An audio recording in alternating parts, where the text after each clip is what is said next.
မင်္ဂလာပါအားလုံးမင်္ဂလာပါကျေးဇူးများမင်္ဂလာပါပြီးရတဲ့ခေါက်ကကျွန်တော်တို့ဒီ Angular ရဲ့ components တွေကို Angular CLI ကိုအသုံးပြုပြီးတော့ create လုပ်ရမယ်အဲ့ဒါကိုကျွန်တော်တို့ဒီ application component တွေမှာဘယ်လို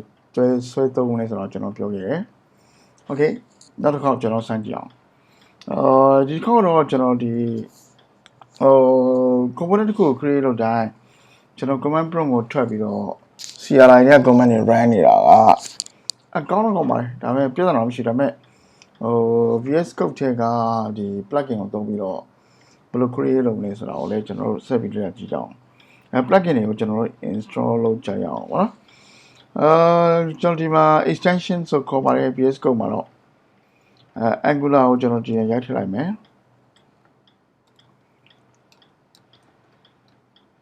Angular ဆို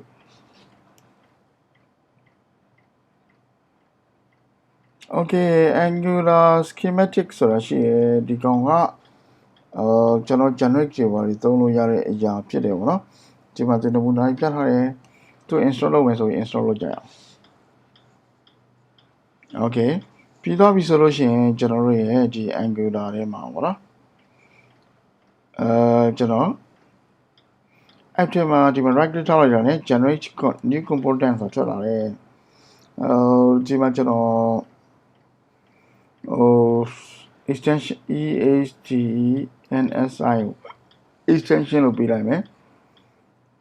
option တွေပေး create လုပ်ချလိုက်တယ်ကြည့်မယ်ဆိုဒီမှာ extension ဆိုတဲ့အောက်မှာသူကစောလို့ပြော extension CSS HTML text spec ဒါတွေပါလာတယ် TS ပါလာတယ်ဒီမှာ HTML ပါလာတယ်သူ့ကိုကျွန်တော်တို့ဒီ app component HTML ထဲမှာကျွန်တော်ထည့်ခြင်းတယ် app component HTML ထဲမှာ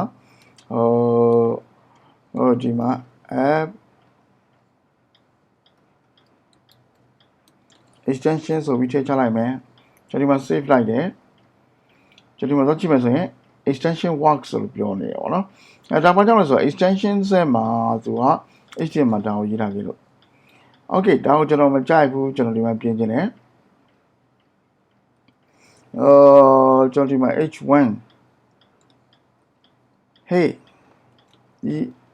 EHTENSI1 extension ဆိုပြီးကျွန်တော် tab ကိုနှိပ်ချလိုက်မယ် save လိုက်မယ်ယူရကြည့်မယ်ဆိုရင် hey extension ဆိုပြီးထွက်လာတယ် Okay component တွေထဲမှာပြန်ပြီး reuse လုပ်ရတယ်component တွေ create လုပ်တဲ့နေရာမှာ CLI နဲ့လည်း create လုပ်လို့ရတယ်လို့ဒီလိုမျိုးကျွန်တော် plugin တွေကိုထည့်ပြီးတော့မှ extension ထည့်ပြီးတော့မှလည်း create လုပ်ရတယ်component